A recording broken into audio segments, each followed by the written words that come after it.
Welcome everyone to the 143rd Celebrity Synastry chart reading, where we will be looking into Dua Lipa and Callum Turner. If you don't know me, hi, I'm Adeline and it is so nice to meet you. On this channel, I look at the dynamic between two celebrities using astrology. For those new and returning, I take notes on a Synastry chart looking at the personal planet signs aspects and if birth times available house overlays. I share these notes and add my extra insights and interpretations along the way. So if that sounds good to you, subscribe and click the bell to join us weekly, and let's get right into this one. Starting off with the sun, we have Dua's sun in Leo and Callum's sun in Aquarius. These are sister polarity signs, also fixed signs. They have significant differences, and Callum is drawn to Dua's warmth. They benefit from each other's attitudes and insights, and Dua thinks Callum should put more effort here. Dua is drawn to Callum's intelligence, which I think Callum is an actor, I believe, and Dua's obviously a singer. So I wonder if the attitudes and insights they benefit from is those sort of like,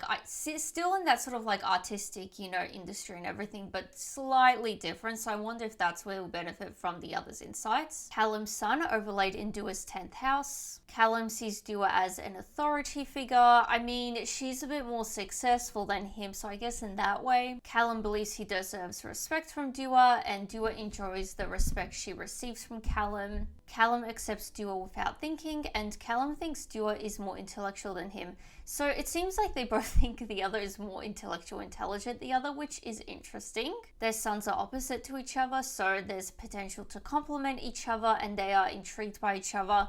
It seems like intellectually they very much are. Arguments are related to the individual's ego, and they need to learn to accept differences of the other. Opposites attract. Dua's sun sextile Callum's moon. It's an easy friendship and a fulfilling relationship. There's natural compatibility and they are cooperative with each other. Dua depends on Callum's support, and Callum trusts Dua's wisdom. Dua's sun sextile Callum's Jupiter. Dua energizes Callum and they are good travel companions. I assume they would both have to do a fair amount of traveling, definitely Dua with the touring and everything. So I assume in that way they would be, potentially at some point traveling together. Callum is generous with Dua, and Callum opens up new doors for Dua. So I assume not so much in the music industry, or maybe it is, but like in other ways, like behind the doors and all of that. But potentially in some other ways he's opening up new doors for her. Mutual respect remains after the end, and they both want to make the other happy. Callum boosts Dua's confidence, and Dua frequently gives Callum the benefit of the doubt. Which, the only thing I could really link this back to, we did see in the beginning that Dua thinks Callum should put more effort here. Maybe she's giving him the benefit of the doubt. In that way, I feel like it would be very easy for these two because, because of the long distance potentially they have and everything, it would be easy to be like, oh, the effort is not there because we're not physically present together. We could also see that with like Callum, potentially he's busy with, his own thing and everything, trying to make it on his own. Callum's sun opposite Dua's Venus. Their values conflict and they frustrate each other. Dua grows to resent Callum, which we've seen a little bit. I mean, with the lack of effort and giving him the benefit of the doubt, I can kind of see, that sort of resentment from her a bit, but we'll see a bit more hopefully. Dua sees Callum as too dictatorial, and Callum needs to learn to accept Dua, which we did see they need to go past the differences. Hard work is needed to make this work, and Dua can play games with Callum, okay. Callum will either not appreciate Dua or take her for granted.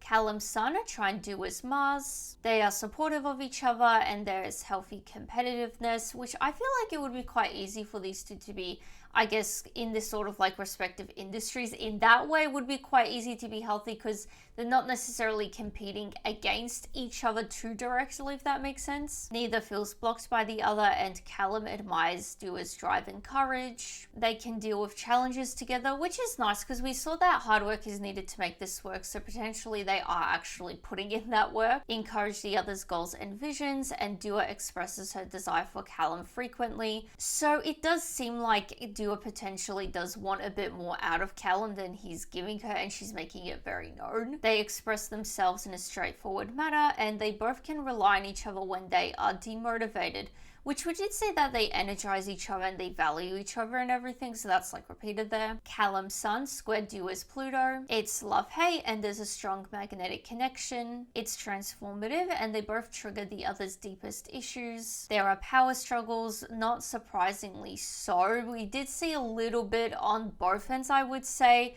because we saw like Callum sees Dua as an authoritative figure, and I feel like realistically she kind of is in a way status-wise. But we also did see that Dua sees Callum as being dictatorial. So you could see maybe like in the public eye, she's a bit more, has that status and everything. Potentially behind closed doors, that sort of dynamic is inverted.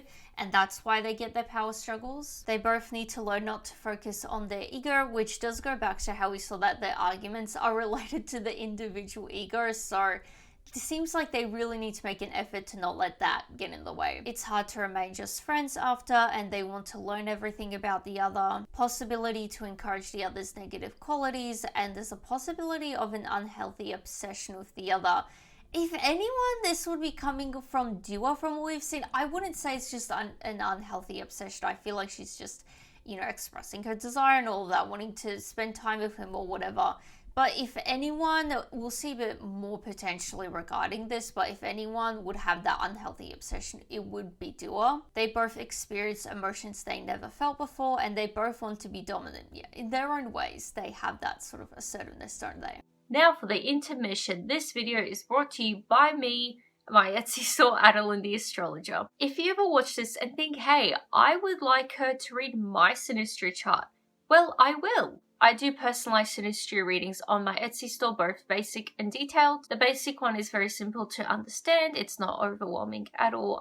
It's pretty good for those that are beginners to astrology, just getting the head around astrology, or just as a fun gift idea. The detailed one is just like what I do on my channel, just a lot of insight and interpretation on your chart. So if you are interested in that and everything else astrology and tarot related, readings and gifts, then definitely check out my Etsy store. Links are below. I'm always releasing new things, so definitely check it out if you're interested. You can even just favorite the store just to show your support for free. Thanks for listening, and let's get back to the reading. So now it's time for moon. We have Dua's moon in Cancer and Callum's moon in Scorpio. These are both water signs. They have a close bond and they're sensitive about each other's feelings. Dua takes time to understand Callum, which we did just see how they both want to learn everything about the other. Callum may accidentally hurt Dua, yet there is something that he does that Dua doesn't seem to be quite impressed by. Like, I mean, I'm repeating myself, but the whole thing with like her being quite generous with him and like giving him the benefit of the doubt and all of that, you know, it seems like Callum's not 100% in one area. Callum's moon overlaid in Dua's 5th house. Callum sees Dua as perfect and Dua is flattered by Callum, which this is kind of like going back to how we saw how he sees her as an authority figure, sort of like again putting her on this pedestal. Callum drops his emotional guard around Dua and Callum feels an emotional connection with Dua, which I think is nice, like, because, you know, we did just see they're sensitive about each other's feelings and she takes the time to get to know him at all or understand him.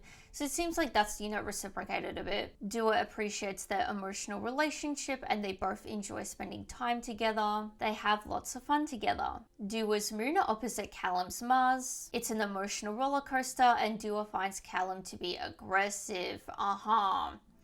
We're leaning towards something. Callum finds Dua to be demanding. There is something, yeah, like, she's wanting something out of him, and it seems like he's not really responding to that well, or definitely not giving it to her. They both get defensive, and they both react instinctively to each other. Codependency is likely to occur, and Dua wants commitment with Callum.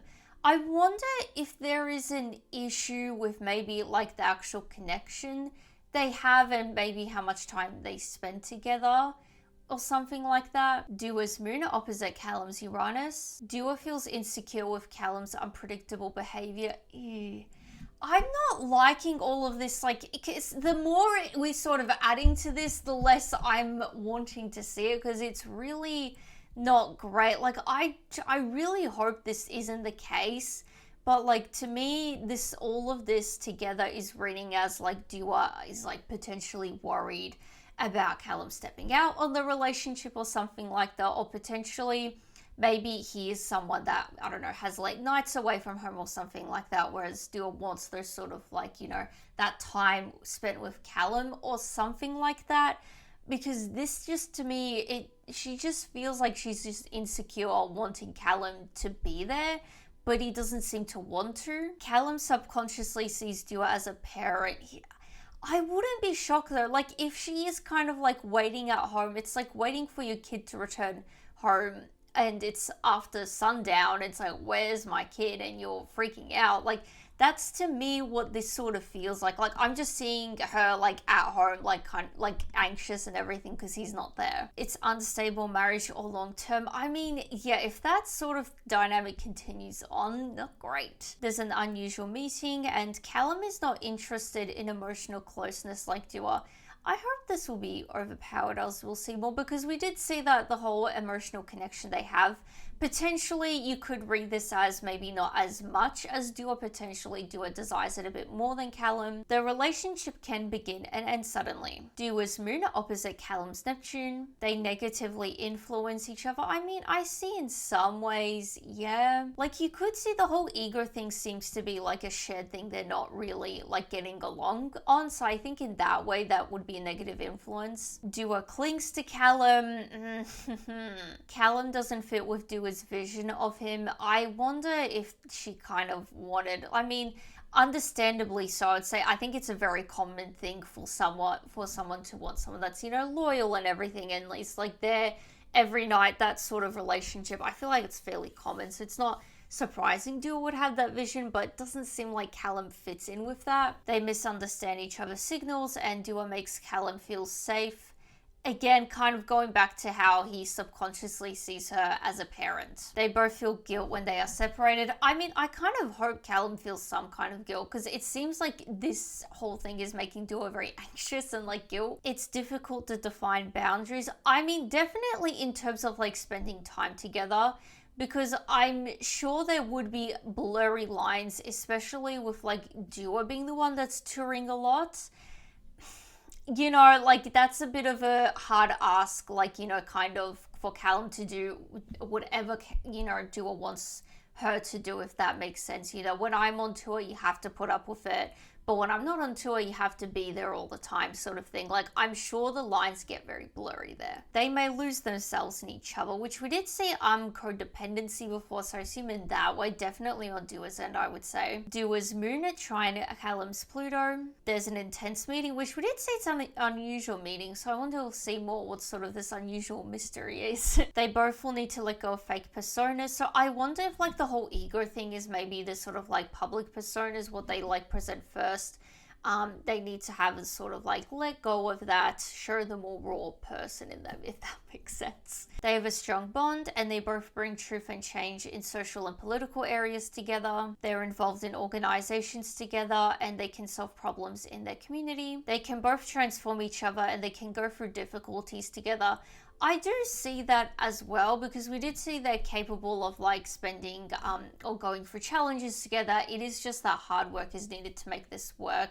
We did have also been seeing like some nice like soft factors, like where they do seem to like each other, get along and all of that. So that is there. Callum's moon is sextile Dua's Venus. Callum feels Dua will always be there for him. I don't blame him. Callum has a desire to have a family with Dua, so I'm kind of glad they're somewhat on the same page.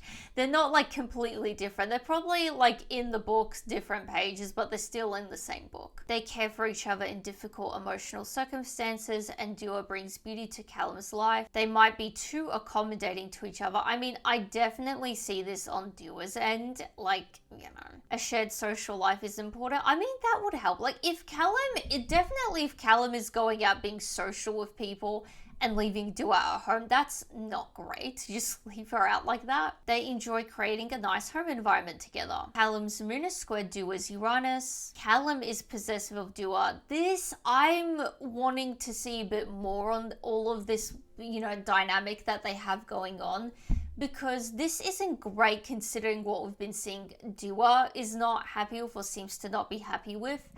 Because if she's, she seems to be a bit possessive of Callum in the sense wanting to spend time with him, not very, demanding as such.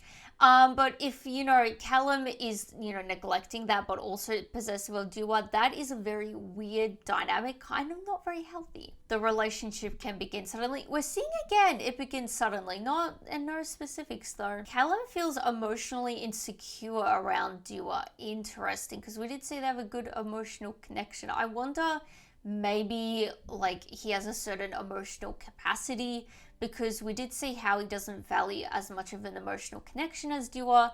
Potentially he just wants a certain cap of emotion and emotional discussions and all of that. Past that, he's a bit more insecure. So now it's time for Mercury. We have Dua's Mercury in Virgo and Callum's Mercury in Aquarius. Dua gets impatient with Callum and they fundamentally communicate the same way. Dua teaches Callum to be more practical and Callum teaches Dua to be open-minded. Callum's Mercury overlaid in Dua's 9th house. Travel, culture and philosophy are common topics of conversation, and Dua is impressed with Callum's knowledge, which, going right back to the beginning, where I think it was like she admires his intelligence, so that is there again. Callum gives Dua a greater perspective on life. Dua's Mercury trine Callum's Venus. Callum is attracted to Dua's intellect. That again, we're seeing it, this sort of like mutual intellectual attraction they have. There's warm communication and they respect each other's thoughts and ideas. Callum softens Dua and they are sensitive to each other. They enjoy the same movies and music. You would kind of hope so. In some way, to at least, respect what the other is doing. They share mutual friends, which we did see that a shared social life is important, so I'm glad that's kind of like coming fruition. Dua helps Callum verbalize his feelings, which is why I assume, because we did see how she helps him like drop his emotional guard and creates that space for him and everything. So I assume in that way she just helps him express himself. Dua's Mercury trine Callum's Saturn. They work well together and they think in similar strategic ways. Dua appreciates Callum's mature thinking and sense of purpose, and Callum helps Dua bring structure to her life. They have serious conversations and Dua feels she can learn a lot from Callum, so I assume his knowledge and wisdom and all of that we've seen sprinkled throughout the reading so far. It's a long-term karmic relationship. I mean, we did say it's not very stable in the long run, which is where I am seeing the long-term karmic element. Overall, this relationship, I know there's this weird thing with Callum. I don't know what he's doing that Dua doesn't like. It seems to be literally just not being present in whatever way that is. That is there, but overall this doesn't seem to be too bad.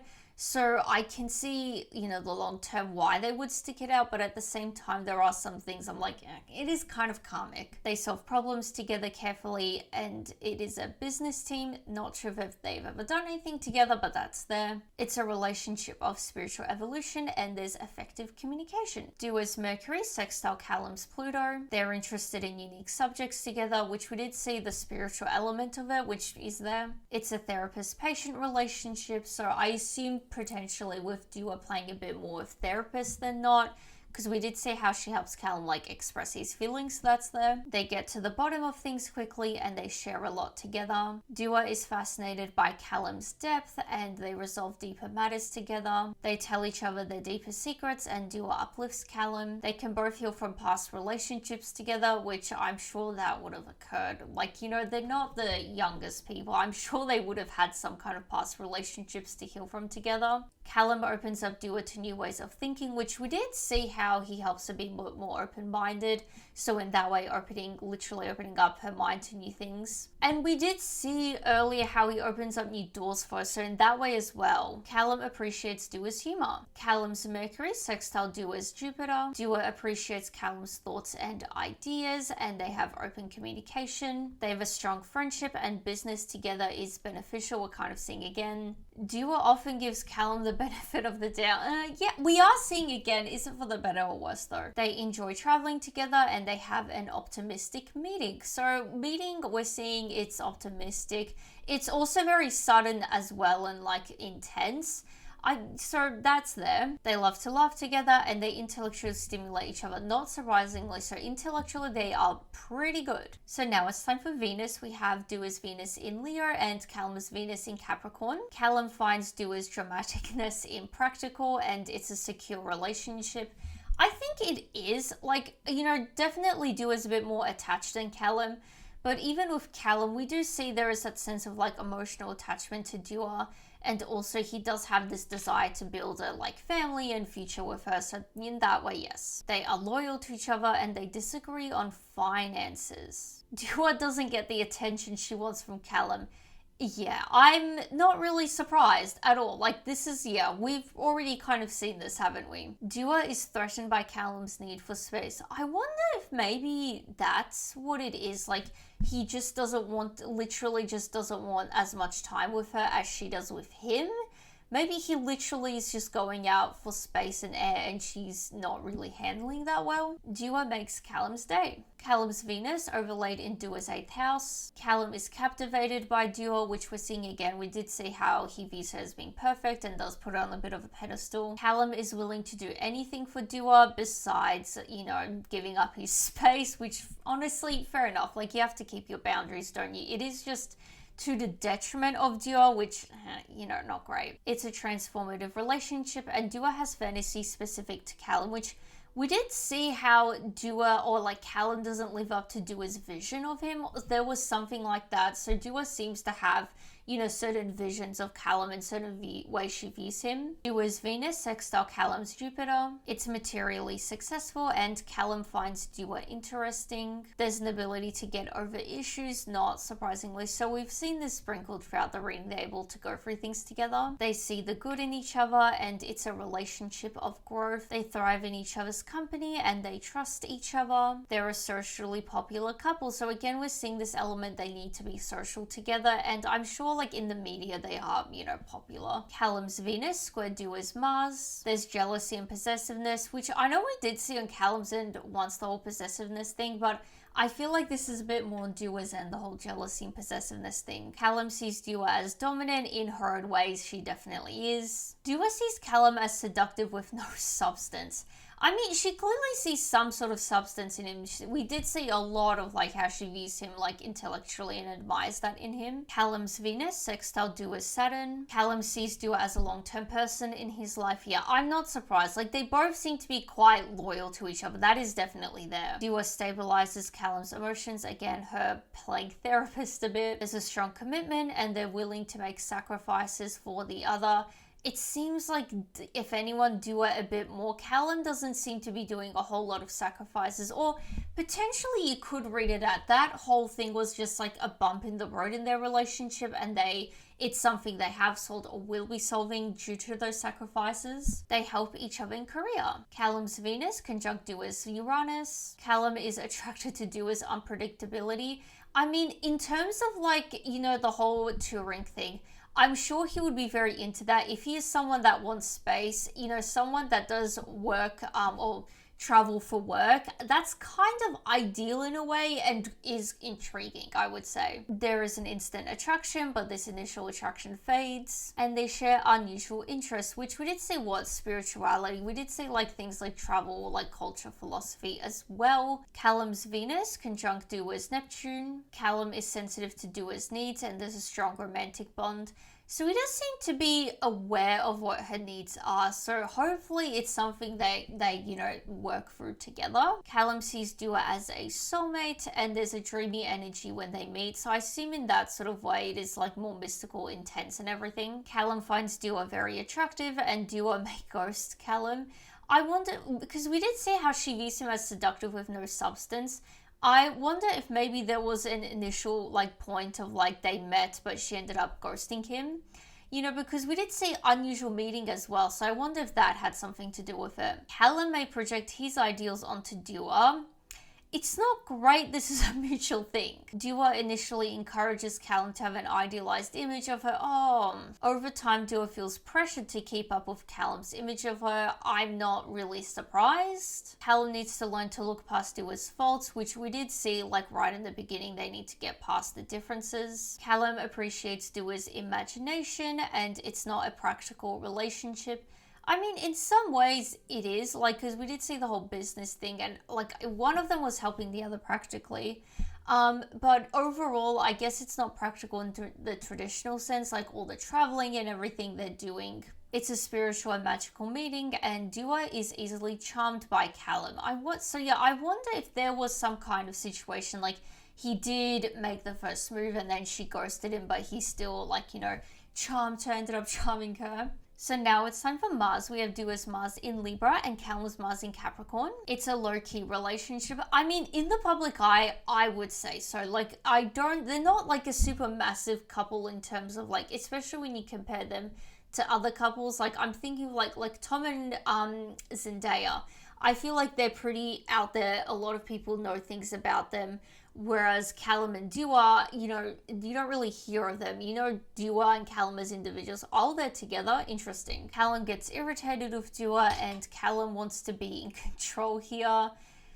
Yeah, I mean, certainly challenged by her dominance, for sure. They feel responsible for each other. Callum's Mars overlaid in Dua's 8th house. It's love-hate, and Dua feels possessive of Callum. Sing again. It's transformative and they will never get over each other, which we did see like in terms of like ending things. The only things we have seen is mutual respect remains after the end, but also they can't just be friends after. So I assume if they ever would end things, it wouldn't be a matter of like they can remain friends after. Like, sure, they'll respect each other, but they never truly will, like, be able to break it off, if that makes sense. Callum is drawn to Dua, and Dua feels like a damsel in distress around Callum. I mean, I literally, like, in my head, like, when we see that whole thing of, like, Callum seemingly needing his space, I'm just seeing Dua, like, crying in distress like a damsel because of that. So in that way, I see that, but we can also see this in a more positive way. And we did see how Callum does like help her and everything, give her a greater perspective on life, open up new doors. So in that way, more positively, you could see as a damsel in distress. Dua feels mesmerized by Callum, and there's a possibility of a taboo in the relationship. I mean, the only way I can think of there being a taboo is, with Dua having more success, kind of like challenging that sort of like power dynamic. I'm sure she's a bit more of a breadwinner than Callum. Dua's Mars square Callum Saturn. Dua tries to impress Callum, and Callum stands its own conflict with Dua's efforts. Yeah, so I feel like there is an issue with like Callum's boundaries of space and Dua trying to like, I don't want to say break it, but trying to make things work for her as well. Callum may try to control Dua as he thinks Dua is immature, okay. Dua's Mars square Callum's Neptune. Circumstances in meeting were never understood by one of the partners. So, I mean, I feel like this would honestly be a bit more on Callum's end, because we did see how she ghosts Callum. I feel like that could be potentially in the part of the meeting. Like, they're engaged now, so I'm sure there's not a whole lot of recent ghosting happening. Unless it is like someone that is, she does travel a lot, so I'm sure there would be moments of like, I don't want to say ghosting, but maybe Callum feels ghosted or whatever. But you could also put this in the meeting, because if, Callum pursued Dua and there was silence for a while, I'm sure that could have not been fully understood by Callum. They need honesty to make this work. So that was the final aspect, bringing us to the end of the reading. If you are still watching, please share your thoughts below. I would be very curious to see what you guys have to say about this one. If you guys interpreted this one any differently. I feel like overall, there's definitely some bumps on the road, but overall, I have hope. And if you have made it this far, please consider subscribing for more. I post these readings weekly. And besides that, give this video a like, and I will see you guys next time. Bye!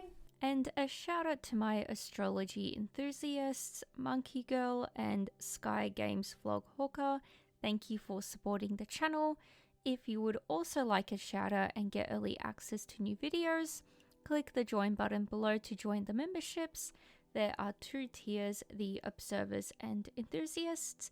So thank you again, Monkey Girl and Sky Games Vlog Hawker, for supporting the channel.